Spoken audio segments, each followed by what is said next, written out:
বন্ধুরা আসসালামু আলাইকুম। আশা করি সবাই ভালো আছো। আমিও আলহামদুলিল্লাহ ভালো আছি। চলে এলাম আবার তোমাদের সামনে নবম ও দশম শ্রেণীর তথ্য ও যোগাযোগ প্রযুক্তি বিষয় নিয়ে। আজকের আমার এই লাইভটি একসাথে দুটি পেজে সম্প্রচার করা হচ্ছে। এক হচ্ছে কুমিল্লা অনলাইন স্কুল এবং দ্বিতীয়টি হচ্ছে দেবিদ্বার সরকারি রেয়াজউদ্দিন উচ্চ বিদ্যালয় এর ফেসবুক পেজ। আজকে কথা বলবো তথ্য ও যোগাযোগ প্রযুক্তির ষষ্ঠ অধ্যায়ের ডেটাবেস বিষয় নিয়ে। আশা করি আমার সাথে এ পর্যন্ত যারা সংযুক্ত হয়েছে বা যারা সংযুক্ত হবে সকলে নিজ দায়িত্বে নিজ নিজ টাইমলাইনে লাইভটিকে শেয়ার করে দিবে, যেন আরও ব্যক্তিবর্গের কাছে লাইভটি পৌঁছাতে পারে। কেননা এই লাইভটি বা এই ক্লাসটি প্রয়োজন হতে পারে তোমার বন্ধুর, তোমার ভাইয়ের, তোমার আত্মীয় স্বজনের ভিতরে যে কার। তো দেরি না করে লাইভটিকে শেয়ার করে দাও নিজ নিজ টাইমলাইনে।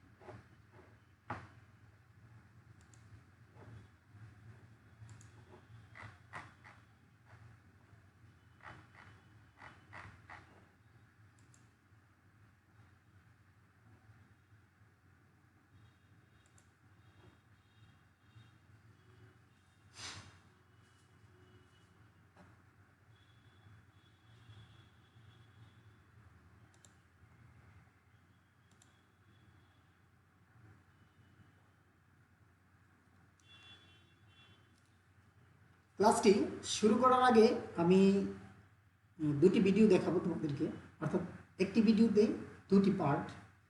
আশা করি ভিডিওটি খুব মনোযোগ সহকারে দেখবে এবং এখান থেকে কি বুঝতে পারছো তা গেস করার চেষ্টা করবে। কেননা এই ভিডিওটির উপরেই আমার পরবর্তী ক্লাসের অংশটি নির্ভর করবে। তো ভিডিওটি দেখার জন্য খুব মনোযোগ সহকারে দেখবে ভিডিওটি।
শিক্ষার্থী বন্ধুরা, আশা করি ভিডিওটি খুব মনোযোগ সহকারে দেখেছ।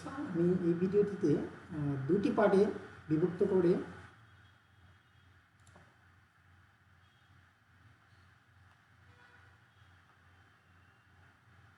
দেখিয়েছি। প্রথম পার্টটিতে যদি লক্ষ্য করে থাকো দেখবে যে আমরা নর্মালি যারা ফেসবুক ব্যবহার করি, ফেসবুকে বিভিন্ন ধরনের স্ট্যাটাস দিয়ে থাকি। এখানে এরকম একটি স্ট্যাটাস দেখানো হয়েছিল এখানে যে কিশোর বাতায়নে প্রতিযোগিতা চলছে। আমরা যখন ফেসবুকে কোনো পোস্ট করি বা স্ট্যাটাস শেয়ার করি, পরবর্তীতে যে কোনো সময় কিন্তু এই স্ট্যাটাসগুলোকে খুঁজে পাওয়া যায়। এখন কথা হচ্ছে এগুলো কোথায় জমা থাকে। ভিডিওর পরবর্তী অংশে বা দ্বিতীয় অংশে আমি যে জিনিসটি দেখিয়েছিলাম যে ফেসবুকে প্রবেশ করে আমি একজন ব্যক্তির নাম সার্চ করেছি এবং তার ডিটেলস আমি দেখেছি। এখন কথা হলো এই তথ্যগুলো কোথায় থেকে আমার সামনে চলে আসে। যদি একটু গভীরভাবে লক্ষ্য করি যে এই দুটি তথ্যই কোথাও না কোথাও সেভ আছে।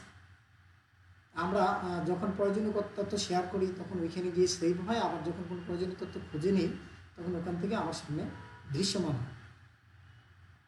এই জিনিসগুলো কিসের সাথে রিলেটেড বা কার সাথে রিলেটেড একটু গেস করলে আমরা ধরতে পারবো যে আসলে এই তথ্যগুলো জমা হচ্ছে বা ফেরত আসছে ডাটাবেস থেকে। আমরা আজকে যে বিষয়টি নিয়ে আলোচনা করব সেটি হচ্ছে ডাটাবেস। যেহেতু আমাদের বইয়ে মাইক্রোসফট অ্যাক্সেসের উপরে নির্মিত বইটি, আমরা মাইক্রোসফট অ্যাক্সেস নিয়ে কথা বলবো আমরা ক্লাসের পরবর্তী অংশে। আশা করি ধৈর্য সহকারে ক্লাসটি পর্যবেক্ষণ করবেন।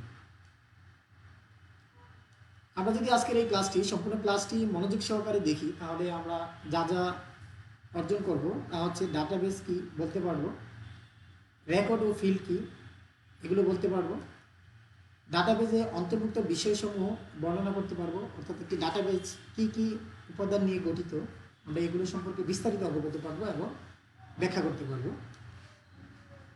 চতুর্থ পয়েন্ট যেটা আমরা ডাটাবেজের বৈশিষ্ট্য বর্ণনা করতে পারবো, একটা ডাটাবেজ কি কি বেজের উপরে প্রতিষ্ঠিত বা কীভাবে সে কাজ করে এগুলো নিয়ে আমরা বর্ণনা করতে পারি।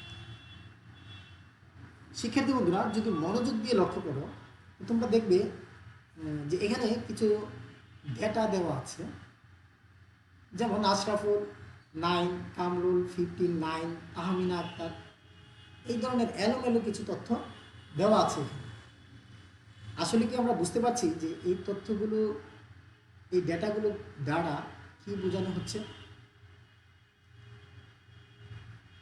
স্বাভাবিক করতে বোঝার কোনো উপায় নেই যে আসলে এগুলো দ্বারা কি বোঝানো হচ্ছে।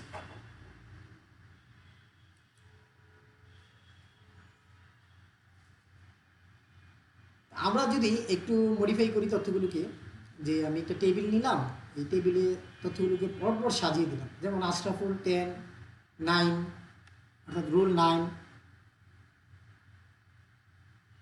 আবার আমি যদি পরবর্তী তথ্যটি সাজাই, কামরুল 9, রোল 15 এবং ইয়ার হচ্ছে 2010 এবং তার লেটার গ্রেড হচ্ছে A+। এভাবে যখন সবগুলো তথ্যকে আমি একটি টেবিলে সাজিয়ে দিলাম তা দেখতে খুব সুন্দর দেখাচ্ছে এবং সবার বোধগম্য বিষয়টি, অর্থাৎ আমরা এখন সহজে বুঝতে পারছি যে এই তথ্যগুলো দ্বারা কি বোঝানো হচ্ছে। তো প্রথমে যেগুলো ছিল আমার কাছে ডেটা র মেটেরিয়ালস অর্থাৎ কাঁচামাল, পরবর্তীতে যখন আমি এগুলো প্রসেস বা প্রক্রিয়াকরণ করলাম এগুলো হচ্ছে ইনফরমেশন। এখন আমাকে একটা সলিড ইনফরমেশন দিচ্ছে এই তথ্যগুলো গিয়ে জমা হচ্ছে একটি টেবিলে। মূলত এই টেবিল নিয়েই একটি ডাটাবেস গঠিত। আমরা যদি আরও একটি বিষয় লক্ষ্য করি যে এখানে কিছু শিক্ষার্থীর তথ্য দেওয়া আছে। আমি কামরুল নামে কোনো শিক্ষার্থীর তথ্য খুঁজে বের করতে চাচ্ছি।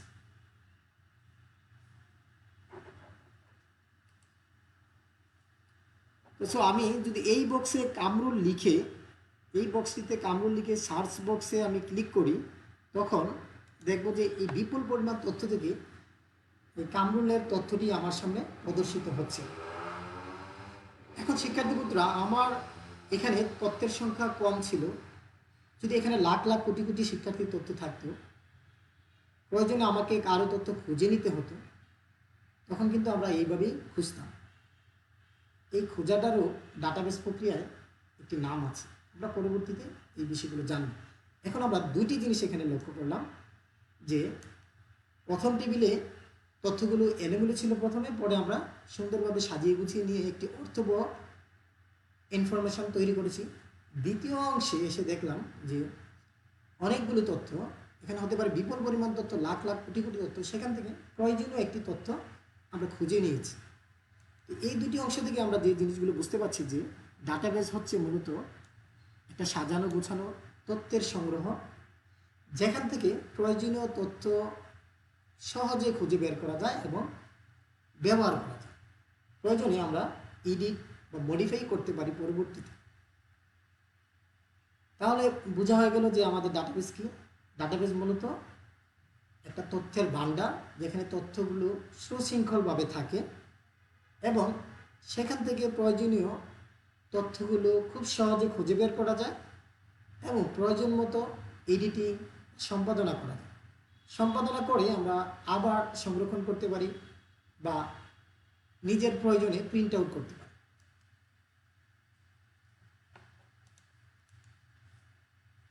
এখন আমরা দেখব ডাটাবেজের গঠন। ডাটাবেজ মূলত কি নিয়ে গঠিত। একটা ডাটাবেজের প্রথম এবং প্রধান র মেটেরিয়াল হলো একটা টেবিল।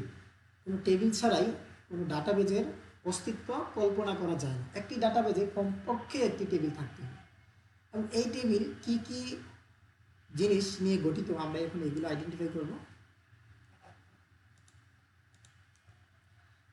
যেমন টেবিলের উপরের অংশে যেগুলো সবুজ কালারের রং করা, আমরা দ্বারা অর্থাৎ কিছু তীর চিহ্ন দ্বারা আইডেন্টিফাই করছি যে এগুলোকে বলা হয় কলাম। একটা টেবিলে কলাম থাকে এবং একটা টেবিলে রো থাকে। উপর থেকে নিচ পর্যন্ত উলম্বভাবে যেগুলো থাকে এগুলো হচ্ছে কলাম, আর ডান থেকে বামে যেগুলো থাকে এগুলো হচ্ছে সারি। আমরা দেখছি যে এখানে এই ডাটা টেবিলটিতে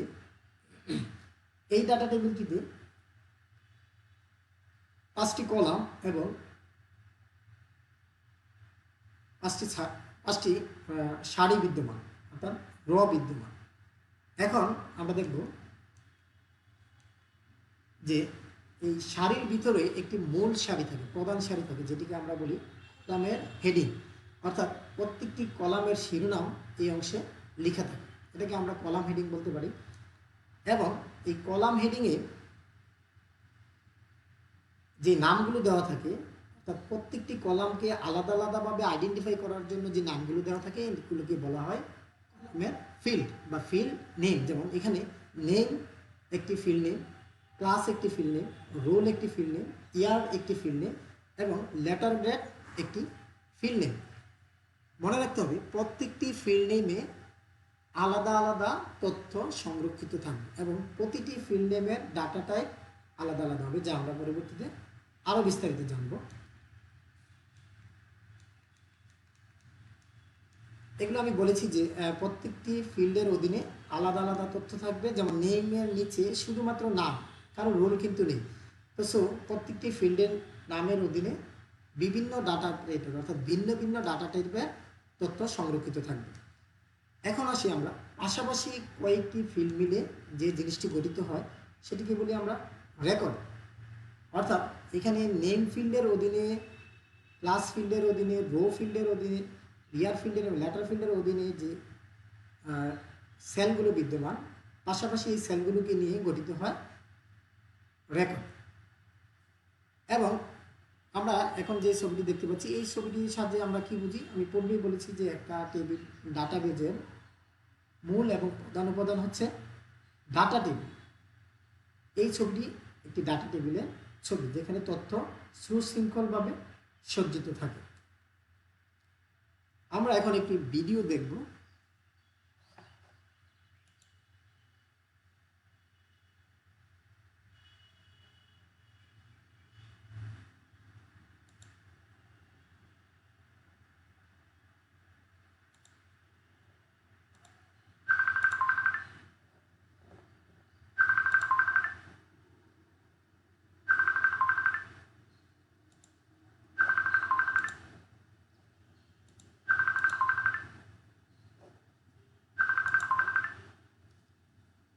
ভিডিওটি খুব মনোযোগ সহকারে লক্ষ্য করো শিক্ষার্থী বন্ধুরা।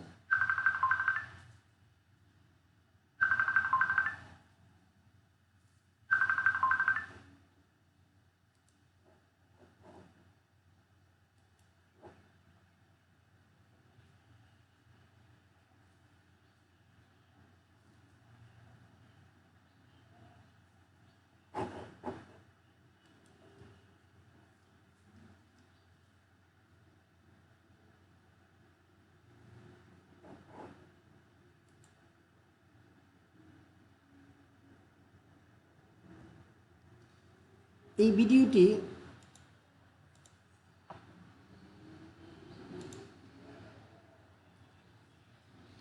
আমরা যে ভিডিওটি দেখলাম এটার সাথে আমরা মোটামুটি সবাই পরিচিত যে এডুকেশন বোর্ড রেজাল্ট ওয়েবসাইট থেকে শিক্ষার্থীর এসএসসি বা জেএসসি রেজাল্ট বা ফলাফল বের করার সিস্টেম, যেখানে কাঙ্ক্ষিত কিছু কিওয়ার্ড ব্যবহার করেছি আমরা, যেমন শিক্ষার্থীর রোল, শিক্ষার্থীর রেজিস্ট্রেশন নাম্বার, শিক্ষার্থীর পাসিং ইয়ার এবং শিক্ষার্থী কোন বোর্ডের অধীনে পরীক্ষা অংশগ্রহণ করেছে।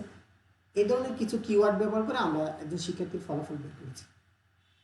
তো আমরা যে শিক্ষার্থীর কিওয়ার্ডগুলি ব্যবহার করেছি, এই কিওয়ার্ডগুলোর আলোকেই কিন্তু আমাকে একটি তথ্য দিয়েছে যা আমরা প্রিন্ট করতে পারি। এটা হচ্ছে একটা রিপোর্ট সিস্টেম, যে বিপুল পরিমাণ তথ্য থেকে কাঙ্ক্ষিত তথ্য খুঁজে বের করার প্রক্রিয়া।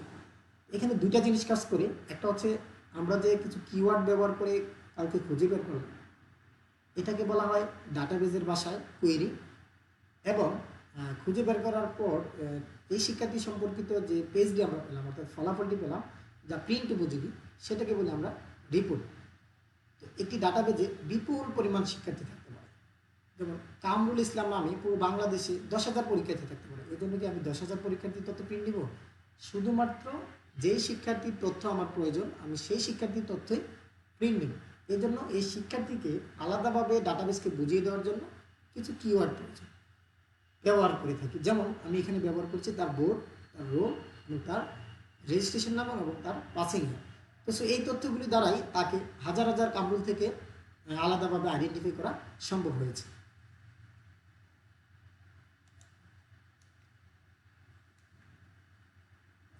এই ভিডিওটিতে আমি যা দেখলাম বা আমরা যা দেখলাম, আমি এগুলো মৌখিকভাবে বর্ণনা করেছি। এখন আমরা আরেকটু দেখছি যে আরও কিছু তথ্য দেখছি, যে আমি পূর্বে বলেছি যে তথ্যগুলো খোঁজার জন্য আমরা যে কিওয়ার্ডগুলো ব্যবহার করেছি বা কুইরি করার জন্য যে কিওয়ার্ডগুলো ব্যবহার করেছি যেই স্থানে ব্যবহার করেছি, অর্থাৎ যেই ফর্মটিকে ব্যবহার করেছি, ওই ফর্মটিকে বলা হয় কুইরি ফর্ম।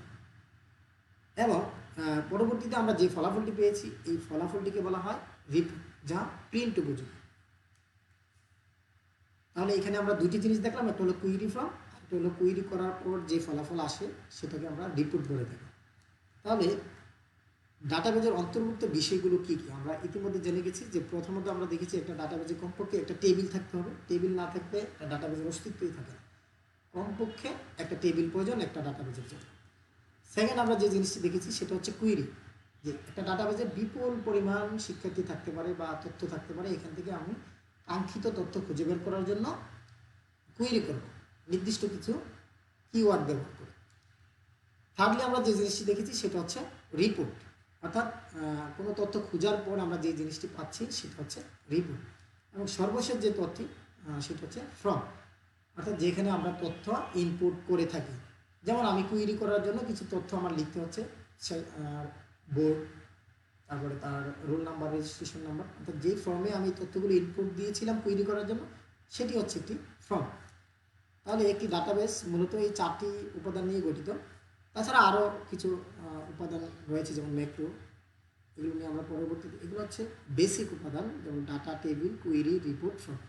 আমরা এই বিষয়গুলো সম্পর্কে বিস্তারিত জানব পরবর্তীতে। এখন আমরা জানবো কিছু উল্লেখযোগ্য ডাটাবেস সফটওয়্যারের নাম, অর্থাৎ আমরা যে এই কাজগুলো করব ডাটাবেসে কী কী সফটওয়্যার ব্যবহার করে আমরা করতে পারি। প্রথমত যে সফটওয়্যারটি সেটি হচ্ছে ওরাকল, খুব হাইলি কনফিগারেড একটি software. Desktop publication software build up করার জন্য এই ওরাকল সফটওয়্যারটি খুবই গুরুত্বপূর্ণ। সেকেন্ডলি, ভিজুয়াল ফক্স প্রো, আমরা এই সফটওয়্যারটি মাইক্রোসফট কোম্পানির, এইটাও ব্যবহার করে আমরা ডাটাবেস ডিজাইন করতে পারি। আরেকটা কথা বলে রাখি, ডাটাবেসের সম্পূর্ণ প্রসেসটি কিন্তু ব্যাকগ্রাউন্ড প্রসেস, আমরা ডাটাবেসের কোনো অংশেই কিন্তু ব্যবহারকারী দেখি না, অর্থাৎ ইউজার দেখি না। ইউজার শুধুমাত্র ফর্ম দেখি, ফর্মে তথ্য দিই, ফর্মেই তথ্য আউটপুট নেই, কিন্তু ব্যাকগ্রাউন্ড যে প্রসেসগুলো ডাটাবেসের, এগুলো হিডেন অবস্থা হয়, যা ব্যবহারকারী দৃশ্যমান না। পরবর্তীতে যেটা প্যারাডক্স, এবং আরও আছে মাইক্রোসফট অ্যাক্সেস, ফক্স পেজ এবং ফোর্থ ডাইমেনশন। এই ডাটাবেস সফটওয়্যারগুলো ব্যবহার করে আমরা ডাটাবেস তৈরি করতে পারি এবং ব্যবহার করতে পারি। তো এখানে বলা বাহুল্য যে আমাদের বইয়ে যে ডাটাবেস সফটওয়্যার নিয়ে আলোচনা করা হয়েছে সেটি হচ্ছে মাইক্রোসফট অ্যাক্সেস। সো আমরা পরবর্তী ক্লাসে মাইক্রোসফট অ্যাক্সেস নিয়ে আলোচনা করব আমাদের পরবর্তী ডাটাবেস ক্লাসের উপরে। এখন আমরা জানবো একটা ডাটাবেসের বৈশিষ্ট্য কী হতে পারে। ডাটাবেস কী কী গুণে গুণান্বিত। যেমন আমরা পূর্বেই দেখেছিলাম যে অনেক তথ্য থাকতে পারে একটা ডাটাবেজের ভিতরে, যা এলোমেলো নয়, সুসজ্জিত। ডাটাবেজে তথ্যগুলো থাকে সুসজ্জিত, ফলে যেখান থেকে র্যান্ডমলি যে কোনো তথ্য খুঁজে বের করা। আমরা যদি নর্মালি ওষুধের দোকানে গিয়ে থাকি বা ওষুধের ফার্মেসিতে গিয়ে থাকি, দেখো যে একটা ওষুধের ফার্মেসি বিভিন্ন রেখে হাজার হাজার ওষুধ, তোমাকে আমাকে যদি এই ওষুধ ফার্মেসির ভিতরে ছেড়ে দেওয়া হয় আর একটা ওষুধের নাম বলা হয় যে খুঁজে বের করা, পাগল হয়ে যাবে। কিন্তু এই ওষুধ আর খুঁজে বের করা হবে। কিন্তু এই ফার্মেসি ব্যক্তিবর্গ এই ওষুধগুলোকে নির্দিষ্ট একটা সিকোয়েন্সে সাজায়। তুমি নাম বলার সাথে সাথে সে কিন্তু এলোমেলো ঘোরাফেরা করে না, নির্দিষ্ট ওষুধটি যেই জায়গায় আসে সেই জায়গায় গিয়ে সে কিন্তু ওষুধটিকে খুঁজে বের করে। সো সে একটা ফর্মুলা মেনটেন করে ডাটাবেজে এই তথ্যগুলোকে সেভ করেছে, এবং কুইরি তার কাছে খুব সহজ, কারণ সে জানে ওষুধটি কোথায় আছে। আমাদেরকেও বিপুল পরিমাণ তথ্য ডাটাবেজে নির্দিষ্ট ফরম্যাটে সেভ করতে হয়, এবং প্রয়োজনীয় তথ্যগুলিকে খুব সহজে খুঁজে বের করার জন্য আমরা কিছু কিওয়ার্ড ব্যবহার করে থাকি, যেন খুব সহজে খুঁজে বের করতে পারি। এই হলো প্রথম বৈশিষ্ট্য। দ্বিতীয় বৈশিষ্ট্য হলো একটু ডাটাবেজে বিপুল পরিমাণ তথ্য থাকবে, যা আমি পূর্বে বলেছি, কাঙ্ক্ষিত তথ্যটিকে খুঁজে বের করার জন্য আমরা কিওয়ার্ড ব্যবহার করি, এবং যা খুব সহজেই আমাদের সামনে উপস্থাপিত হয়। আমি যা পূর্বে একটি কুইরি দেখিয়েছিলাম যে অনেকগুলো শিক্ষার্থী থেকে কামরুল নামের তথ্যটি আমরা কীভাবে খুঁজে বের করি। যেমন এখানে কামরুল লিখে সার্চ বক্সে সার্চে যখন ক্লিক করব, তখন শুধুমাত্র কামরুলের তথ্যটি প্রদর্শিত হবে, বাকি কারো তথ্য প্রদর্শিত হবে না। তৃতীয় যে বৈশিষ্ট্য, যে ডাটাবেজের বিপুল পরিমাণ ডাটা থেকে শুধু প্রয়োজনীয় ডাটার রিপোর্ট তৈরি করা যায়। যেমন আমি কিছুক্ষণ আগে তোমাদেরকে দেখিয়েছিলাম যে এডুকেশন বোর্ড রেজাল্ট ওয়েবসাইটে ঢুকে একজন শিক্ষার্থীর কিছু কিওয়ার্ড এন্ট্রি দেওয়ার পরে তার ফলাফলটি আমার সামনে চলে এসেছে। এটা হচ্ছে তার রিপোর্ট, ফলাফলের রিপোর্ট। অর্থাৎ বিপুল পরিমাণ শিক্ষার্থী থেকে শুধুমাত্র একজন শিক্ষার্থীর তথ্যই আমি খুঁজে বের করেছি। খুঁজে বের করার পর যেটি হচ্ছে সেটি হচ্ছে রিপোর্ট, আর খোঁজা পর্যন্ত যে প্রক্রিয়াটি সেটা হচ্ছে কুইরি। ফোর্থ যে বৈশিষ্ট্য, রিপোর্টের সাথে দৃষ্টিনন্দন গ্রাফ তৈরি করা যায় ডাটাবেজের ভিতরে। দর্শককে বা ভিজিটরকে খুব সহজে বোঝানোর জন্য আমরা এই ধরনের গ্রাফ ব্যবহার করতে পারি ডাটাবেজের সাথে রিপোর্ট করার পর, রিপোর্টের আউটপুট হিসাবে, যা সহজে বোধগম্য হয়। তারপর যে তথ্যটি কুইরিতে শর্ত আরোপ করে ডাটাবেজ থেকে তথ্য অনুসন্ধান করার সুযোগ রয়েছে ডাটাবেজে। অর্থাৎ আমরা একটা ডাটাবেজে একই ধরনের একই ক্রাইটেরিয়ার বিভিন্ন তথ্য থাকতে পারে। এখান থেকে সর্বাপেক্ষা পৃথক করে একটি তথ্য খুঁজে বের করার জন্য আমরা বিভিন্ন ধরনের শর্ত আরোপ করতে পারি ডাটাবেজে কুইরি করার জন্য। এই সুবিধাটি আমাদেরকে ডাটাবেজ দিয়ে থাকে। যেমন এখানে অনেকগুলো তথ্য আছে, এখান থেকে আমি ক্লাস রোল আলাদা করে, যেমন এখানে 10-এর দুজন শিক্ষার্থী আছে, আমি যদি শুধুমাত্র 10 লিখে সার্চ দিই তাহলে দুইজনের তথ্য চলে আসবে আমার সামনে। এখন আমি যদি আরও স্পেসিফিক কাউকে চাই, অর্থাৎ রুল 9 বা রুল 15 আলাদাভাবে দেখতে চাই, তখন আমাকে রুল লিখে সার্চ করলে শুধুমাত্র কাঙ্ক্ষিত তথ্যটি আমার সামনে প্রদর্শিত হবে। যেমন আমি ক্লাস লিখলাম 10, রুল লিখলাম 9। এখন যদি আমি সার্চ বক্সে ক্লিক করি তখন আমার সামনে চলে আসবে শুধুমাত্র আশরাফুল ইসলাম 10, রুল 9। এখানে একটু মিস্টেক হচ্ছে, টাইপের মধ্যে মিস্টেক হয়ে গেছে, এবং ইয়ার তার এটা 2009 এবং লেটার গেট হচ্ছে A+। এভাবে খুব সহজে ডাটাবেস থেকে বিভিন্নভাবে শর্ত আরোপ করে, বিভিন্নভাবে ফিল্টার করে তুমি তোমার কাঙ্ক্ষিত তথ্যটি খুঁজে বের করতে পারবে। আজকে আমরা এতক্ষণ পর্যন্ত আমরা যে ক্লাসগুলো দেখলাম, যে একটা ডাটাবেস কি, ডাটাবেজের উপাদানগুলো কি কি, ডাটাবেস কি নিয়ে গঠিত, এবং ডাটাবেজের বিভিন্ন বৈশিষ্ট্য সম্পর্কে আমরা অবগত হলাম। আশা করি ক্লাসটি তোমাদের ভালো লেগেছে। তারপরে যদি কারো কোনো সমস্যা থেকে থাকে ডাটাবেজের উপরে আজকের ক্লাসের ভিতর, আশা করব কমেন্টে তোমরা উল্লেখ করবে, আমি পরবর্তী ক্লাসে তার সমাধান দেওয়ার চেষ্টা করব। এখন তোমাদের জন্য একটি বাড়ি কাজ, যা সহযোগী করতে হবে, তা হচ্ছে ডাটাবেস কি এবং ডাটাবেসের কয়েকটি বৈশিষ্ট্য লিখো, যা আমি ইতিমধ্যে দেখিয়েছি, এবং তোমরা আরও চিন্তা ভাবনা করে নতুন কি বৈশিষ্ট্য সংযোজন করা যায় এগুলো লিখবে। লিখে এই ভিডিওর কমেন্টেই তার ছবি আকারে পোস্ট করবে, আমি তা দেখব। তো ধন্যবাদ সবাইকে এতক্ষণ মনোযোগ সহকারে, ধৈর্য সহকারে ক্লাসটি উপভোগ করার জন্য। পরবর্তী ক্লাস দেখার জন্য আমন্ত্রণ জানাচ্ছি। আমি পরবর্তী ক্লাসে আরও ডাটাবেজের বিস্তারিত বিষয় নিয়ে আলোচনা করব। সে পর্যন্ত সবাই ভালো থেকো, সুস্থ থেকো। ধন্যবাদ সবাইকে। আসসালামু আলাইকুম।